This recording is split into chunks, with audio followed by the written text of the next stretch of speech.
opening comments. Same rules apply as our other debates, so each person gets 2 minutes. Each of them they have 4 1-minute rebuttal cards, and with each question they'll have 2 minutes. They can use their rebuttal cards anytime that they like. Gentlemen, you're welcome to use the podium or stay there for the intro. It's up to you. We'll start with Lieutenant Governor David Dewhurst.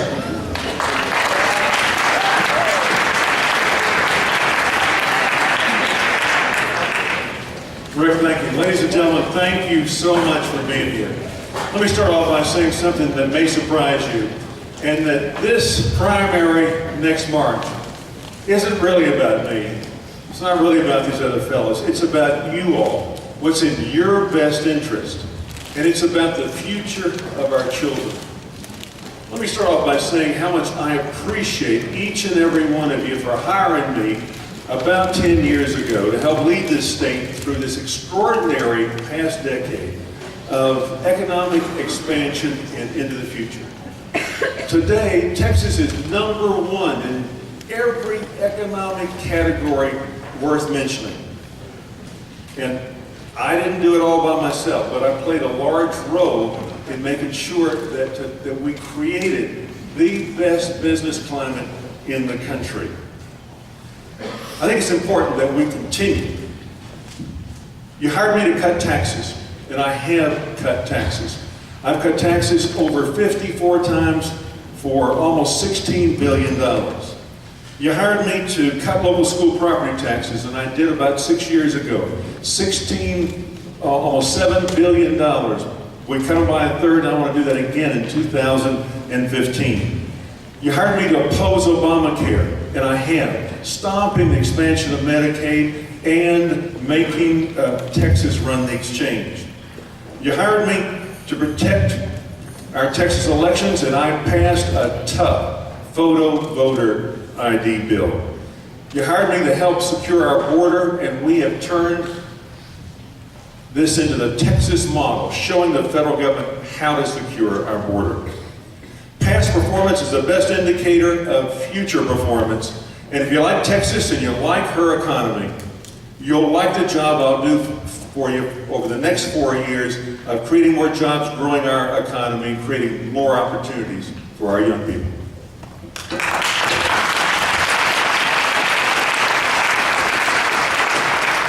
Senator Dan Patrick.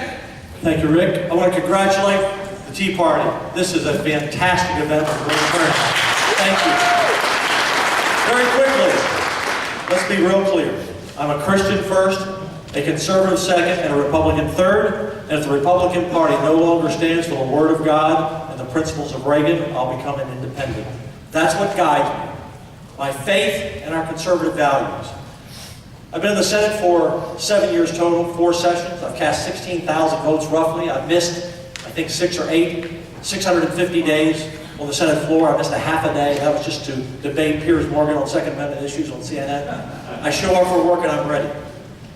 I placed "In God We Trust" in the Texas Senate, "Under God" in our state pledge. This year, we reduced state testing from 15 to 5 for our schools because we're over-testing our students. We focused on career. We passed the charter bill. I passed the sonogram bill with Sid Miller, and we passed the biggest tax cut this state has seen in the last 4 or 5 years for small business. But here's what I'm going to do as Lieutenant Governor, because the future is what counts. First of all, I will not appoint half of the Democrat senators to chairman of committees so that they can run the Senate. That will end. Number 2. I will pass strong border security. And we're going to talk about this tonight. I'm sure we'll have a question. From 2006 to 2012, 1,334,000 illegals were arrested in Texas. That's not securing the border. From 2008 to 2012, 141,000 criminals who were here illegally put in our jails. They were charged with 447,000 crimes, including 2,000 murders and 5,000 rapes. We're going to secure the border as Lieutenant Governor. We're going to end sanctuary cities. We're going to end in-state tuition. And your property taxes, I have a new ad up today on Fox Television on property taxes. Finally, you're going to have your property taxes reduced, so when you pay off your home, you don't have to rent it at a high price from the state of Texas. Thank you for being here. Look forward to the discussion. Thank you.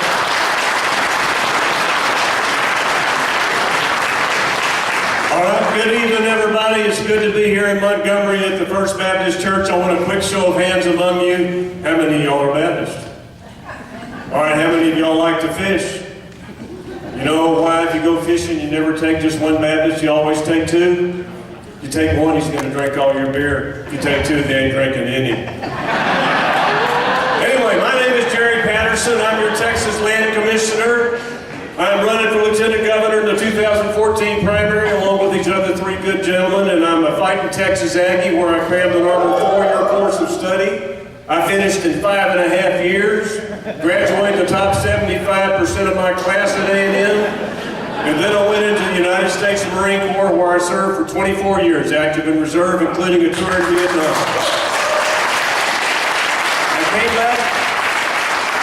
I came back to Texas, and then I got involved in politics, working in campaigns, running, and myself. I ran unsuccessfully for Congress, ran unsuccessfully for the Texas Senate, and then finally was successful and defeated a 30-year incumbent in a Democrat district. His name was Chet Brooks. I went to the legislature, freshman senator, parachuted in. My first session, I carried the concealed handgun law in 1993, passed it. And then, guess what happened? Governor Richards vetoed it. I came back 2 years later. I was the author and the sole sponsor of Senate Bill 60. We passed it. Governor George W. Bush signed it. And we are safer today in spite of what the other people said about it. We don't have a lot of talk to do tonight. I want to talk specifics. I want you to go to my website, votepatterson.com. I'm the only candidate that tells you specifically what he's going to do. God bless you. God bless Texas. Looking forward to more discussion. Thank you.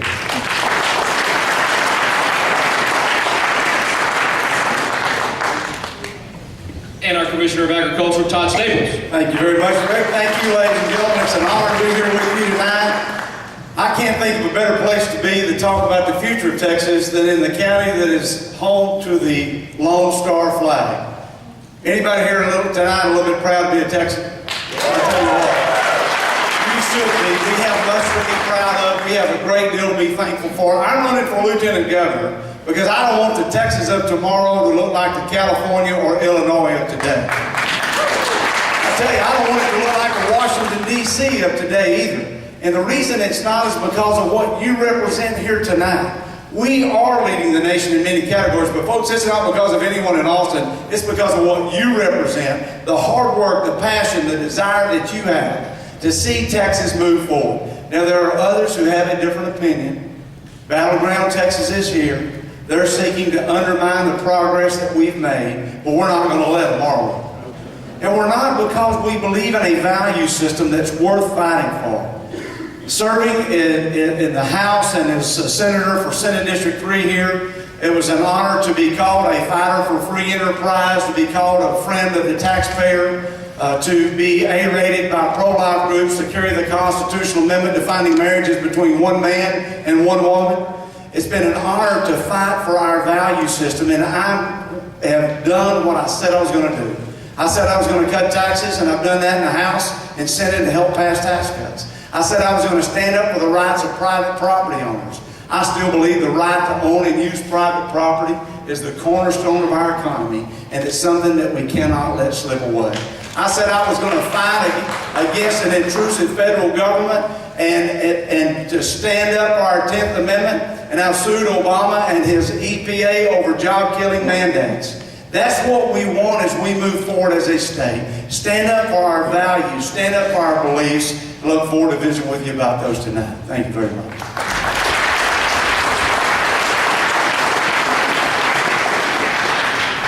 All right, gentlemen, here we go. Just want to tell you I love all you guys, proud of all of you, respect all of you, but all these guys have asked me to put you in the hot seat. So I'm going to say the tough ones for a little later. Let's start with an easy one. Senator Patrick, you mentioned it earlier, and you're up first on the first question anyway. Things have been so bad in Washington, you don't hear as much about our troubles on the border today as you did 5, 6, 7, 8 years ago.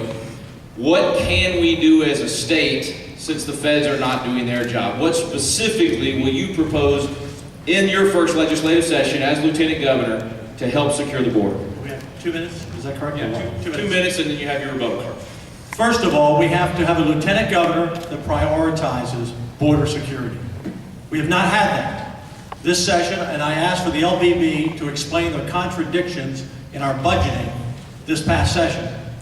Numbers came out that we reduced spending, even though our budget grew to huge proportions, which I voted against. Every Democrat praised it and voted for it. I didn't. But we cut spending, at least in one version of the budget, of the LBB analysis. Another, they increased it a little bit.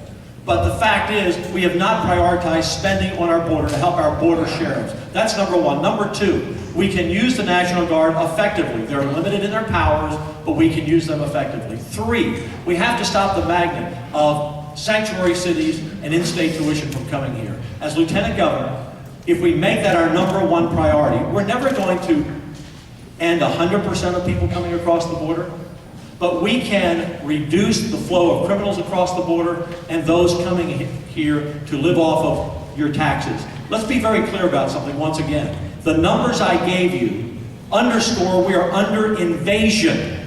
In September, in 1 week, we captured 6,000, this past September, 6,000 illegals crossing into Texas. That's last month. And of those, about 2,200 were OTMs, other than Mexicans, from other countries, many from Central America. But they came here from Eastern Europe, they came here from Pakistan, they came here from Albania, they came here from China. This is our number one priority because it impacts your safety, your family's safety, your property. And I can promise you, as Lieutenant Governor, this is priority number one in funding, in resources, in help, in support, because everything else hinges upon us protecting our border to protect Texas and to protect America.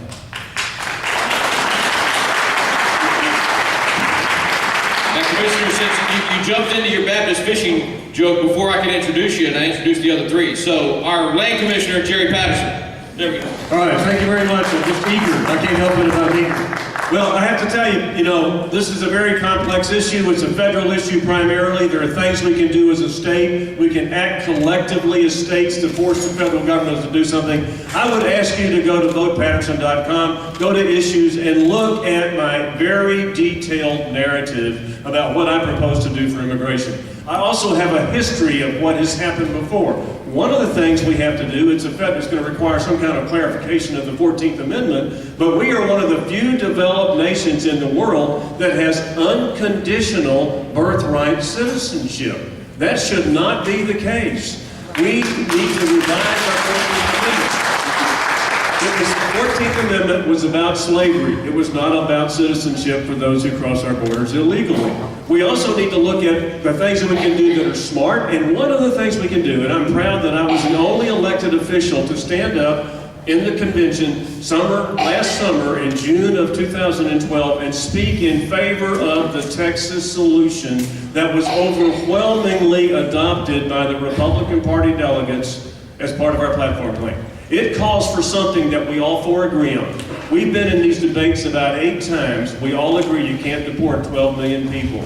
You don't want to live in a country with that much police power. We all agree that we need a guest worker program. That's a fact. And the Texas Republican Party put out a solution to that, a narrative called the Texas Solution that secures our borders and provides the market-based work for those slots that we need. Our immigration system is broken, it needs to be repaired, and we can start doing that right here in Texas starting in 2015. Commissioner Staples. And the question is, what is Texas going to do specifically to secure our borders? And there's a lot of talk that can be said, but we need tangible actions. As Commissioner of Agriculture, landowners reached out to me who are being chased off their property by violent and treacherous drug cartel members. And I responded to them in several ways. First of all, I saved money from my budget that was not appropriated to me, and I came up with budget savings to aid our landowners. And I did that in several specific ways.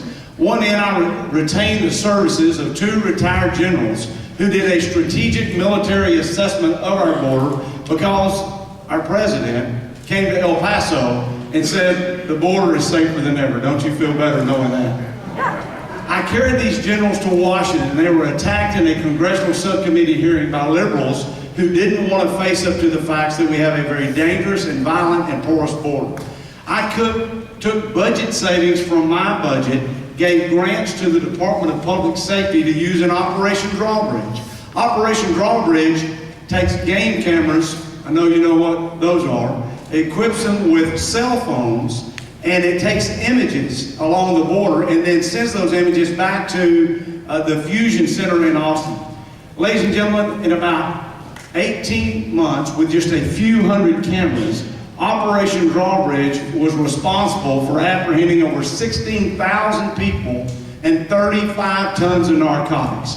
It's about having the will to win. I developed a 6-point immigration reform plan that does not include amnesty and starts with border security. I believed in it so much I wrote a book about it called Broken Borders, Broken Promises. So if you're looking for that perfect gift for that special someone in your life, it details those, and I hope we have more time to talk about them here tonight. Thank you very much.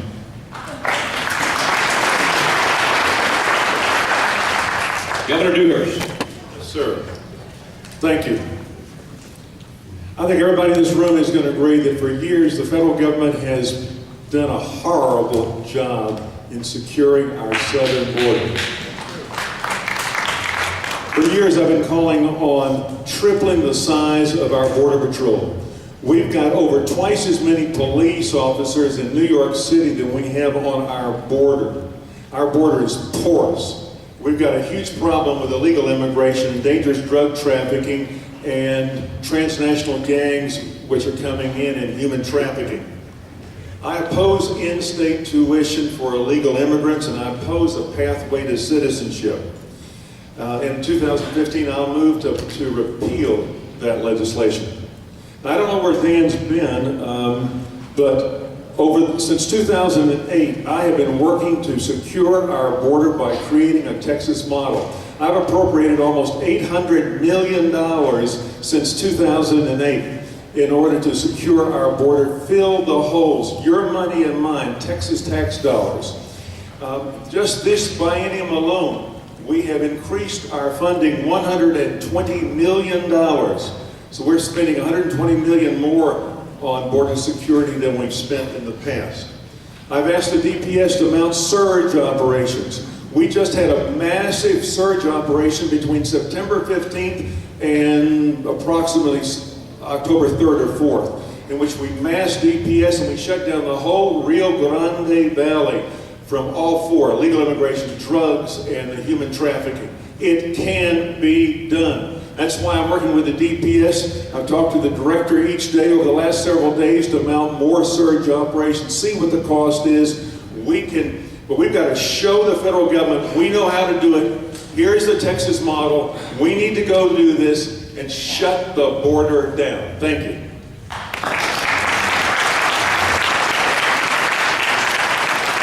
Okay, gentlemen, I did not explain well on the rebuttal cards. You can either use that to extend your time, or if someone else makes a comment you want to rebut, you can throw your card out there and you get to be the one to jump in and respond to it. Let's shift gears to education a little bit. School choice. 85% of Texas Republicans and 65% of all Texans. So this is not just a majority of activists, this is all Texans. Favor child-centered funding and parental choice in education. Everywhere we've seen it happen, every state, every city that's done it, produced amazing results for public and private school kids. Here we are, and it's supposed to be the liberty state, it's supposed to be the most conservative, all those things, and yet we can't get it done here in Texas. Why? All of you have led, or you've either been the leader of the Senate or you've served in the Senate. You've got tremendous political capital. Explain to us what specific actions, give us past and future, specific action in the past, a bill or an effort that you personally spent some of your political capital on to give parents this choice and break the monopoly that's destroying our education system, not only in the past, but then what will you do as Lieutenant Governor? And let's see, next is Jerry will be first on this one. Well, in 1997, we had a really, really good idea. Maybe it was 95. It was called Home Rule School Districts. It allowed the ability of a local school district to throw off the shackles of state regulation. It was part of our then Governor Bush's education program. We passed that bill. I voted for it. I understood it. I wasn't on the education committee. I was a big proponent of it. You know how many folks have done that? How many districts have actually done that Home Rule School District? Zero. And the reason for that is the hurdle you have to pass is extremely high. You've got to have 25% turnout in the election to elect to go home rule district. That needs to be changed. And if we change that, that will be the school choice option that could pass. Now, we had 2 school choice bills this last session. They got out of committee, they never got out of the Senate. Now, I question whether 85% are favorable on school choice. If that were the case, we wouldn't have so many, particularly rural Republicans, who will not vote for school choice. The reality is, it is not a slam dunk. It is not that well embraced. We need to do something that will pass, and it's been proven that, the voucher program is not passable. Senator Patrick passed a bill that got out of committee, wouldn't get out of the Senate. Senator Williams passed a bill, got out of committee, couldn't get out of the Senate. So we're not quite there yet, but there's things we can do. And one of those things is to actually have a home rule school district bill and legislation that actually works in the education code. And that will pass, and I will pass it. Mr. Jacobs. The beauty of Texas is we're big, we're bright, we're growing, and we have to realize that there's no one-size-fits-all solution for the great state of Texas. And when it comes to our educational system, one of the fundamental things in our state constitution, Article 7, requires the legislature to have a good education system. And we need to recognize that that doesn't come in just one form. As a member of the House, I voted for school choice bills to give parents an option whose children were trapped in low-performing schools, who didn't have a better option. We get to choose what college we go to. I want every child in Texas to get a 4-year degree from Texas A&M.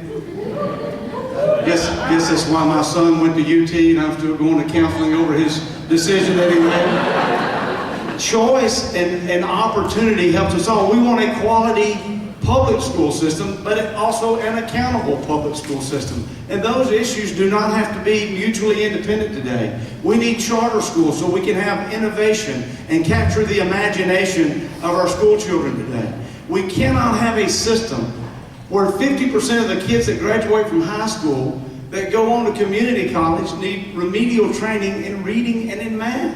We can't be competitive as a state. We need to realize that the responsibility, it lies at the local level, parents that are involved, the business community that's involved, that is providing opportunities and challenges for our children.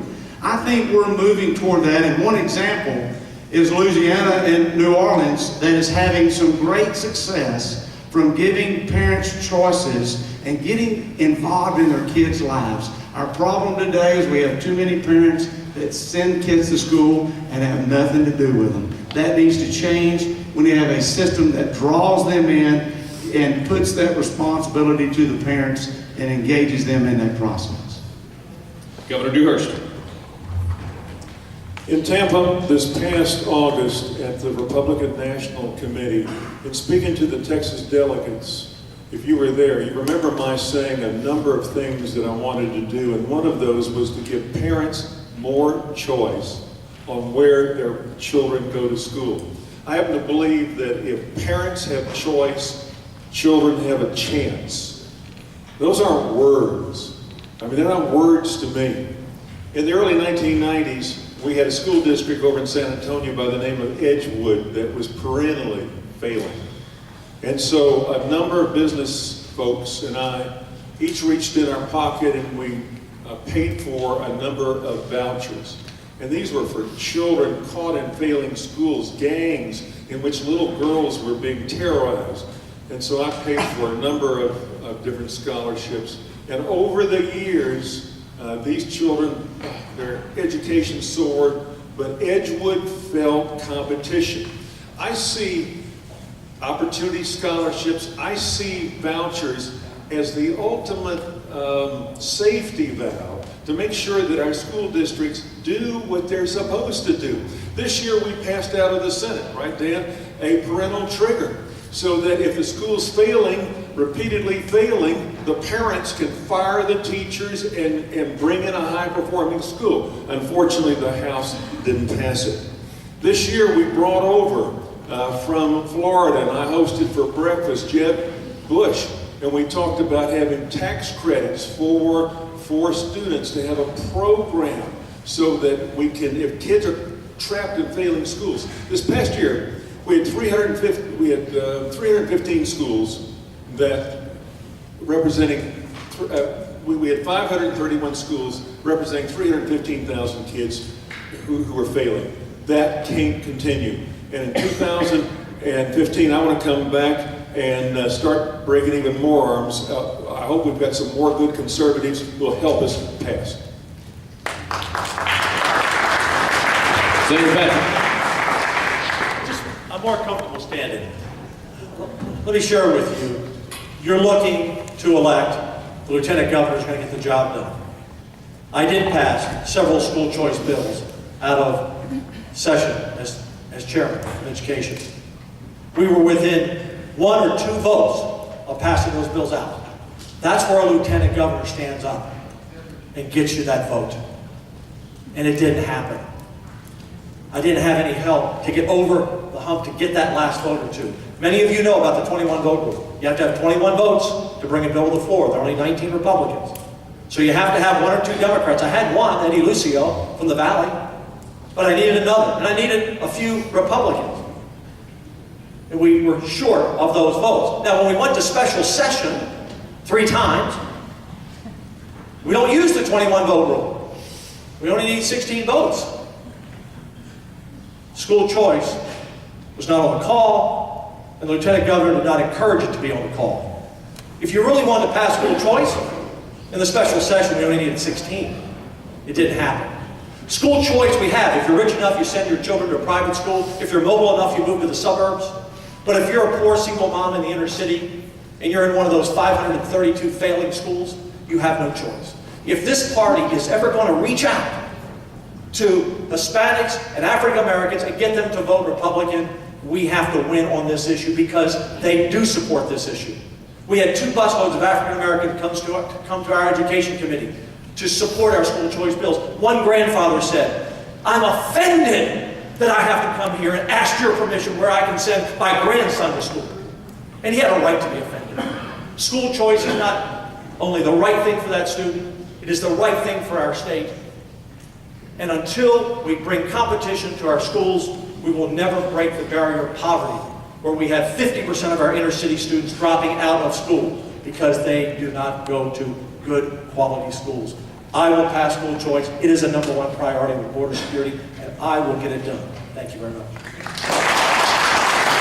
Okay. We have our first rebuttal card played. Governor Dewhurst. Ladies and gentlemen, I've made it a rule in this campaign. I believe in Ronald Reagan's 11th commandment. I'm not going to talk ill about anybody, but I will correct the facts. And that's outrageous. I believe, there's no question, I believe in vouchers and the opportunities. I've shown it more than anybody else up here. I have fought for this since I came in 2003. It's disingenuous to say that we have a special set. We have a 21 vote rule when we're in session. It is a senator's rule. It's not my rule. I can play around or square, but it's a senator's rule. I break that rule in special session, oftentimes because we've got conservative bills, redistricting, I want to pass them. And so I gave the governor a letter each of the 3 sessions saying, put school choice on so I can pass it.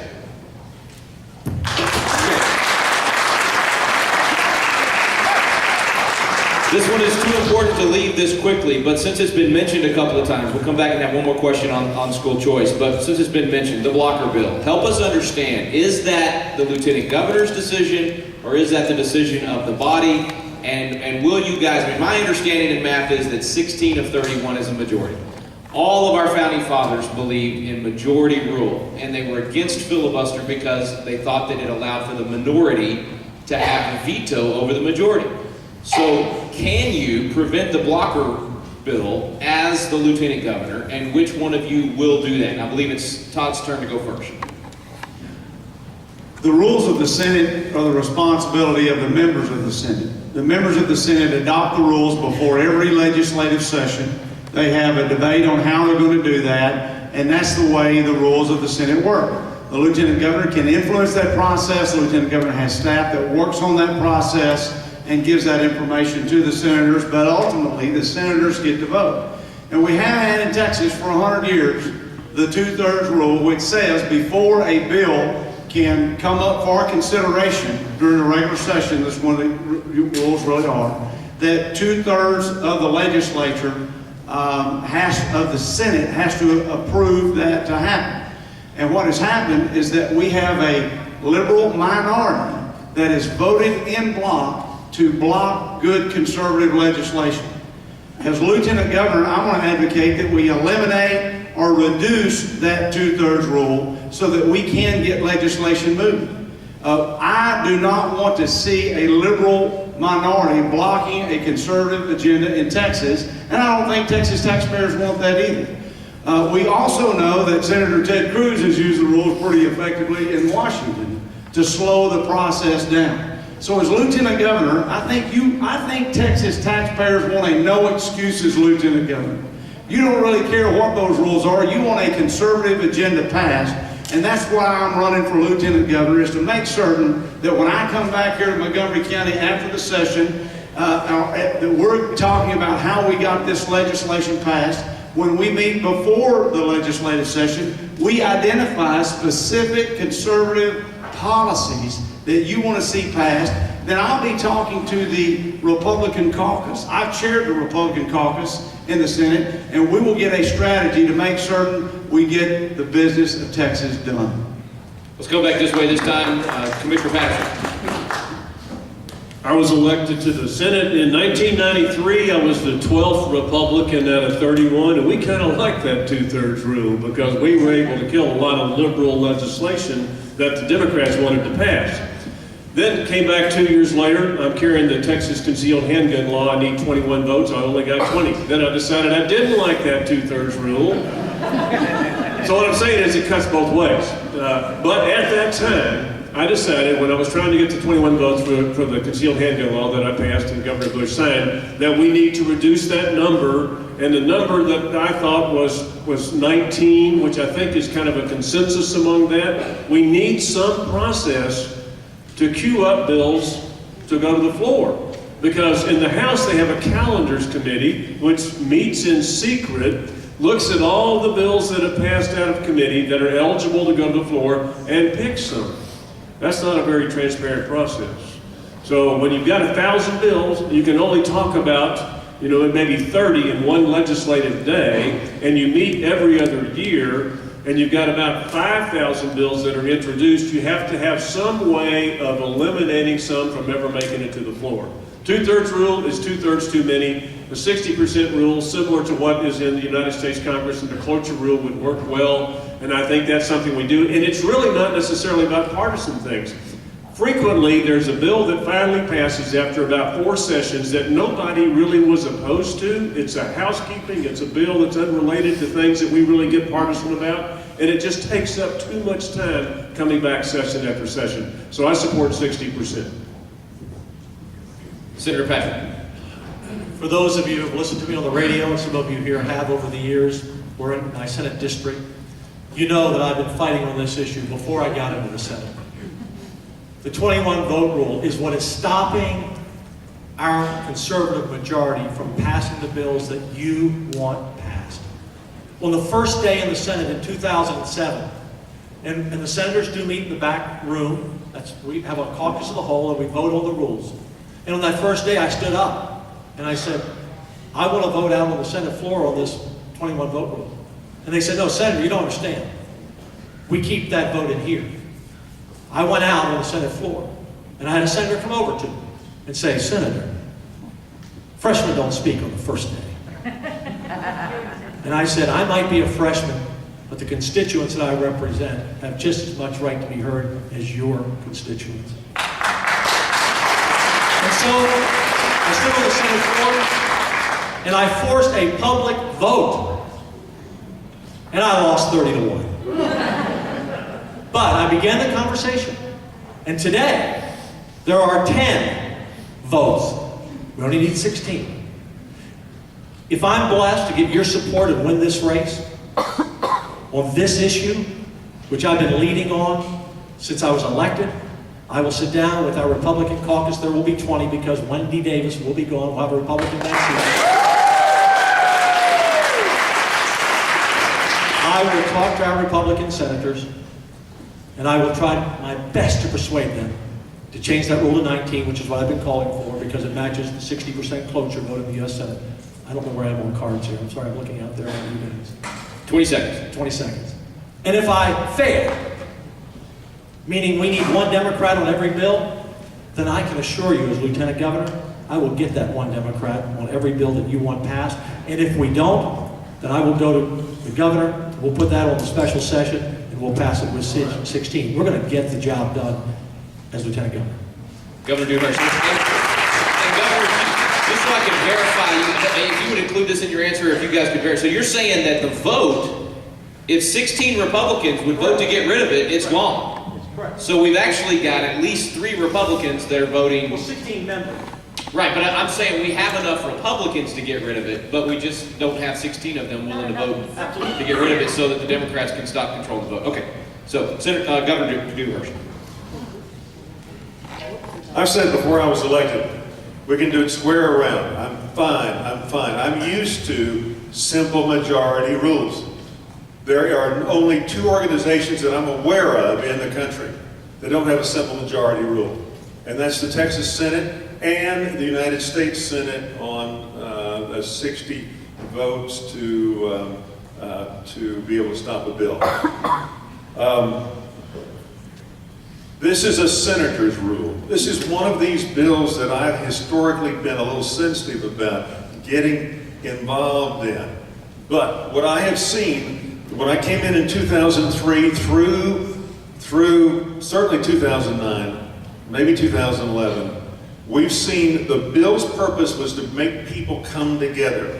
And so over the years, I've been able to pass every bill that I wanted to, with the exception of school choice and a cap on our appraisal districts. Are 2 big things. 2 big things. Now, so we've been able to pass all this legislation. The state has moved forward, but there are conservative issues that have troubled me, bothered you. I've talked to a lot of you all about it. And so, although there's some of our senators, who are very conservative, like Senator Joan Huffman, who feels very strongly, she's a Republican, that if we do away with the 2/3 rule, it could open the door for gambling to come into Texas. Be that as it may, I'm willing to trust the majority, certainly our 19, hopefully soon 20 Republicans, to do the right thing. And so if these Democrats are going to continue to block school choice and appraisal caps and campus carry, then we need to go to a different rule, such as 60%, which is 19, or do away with it.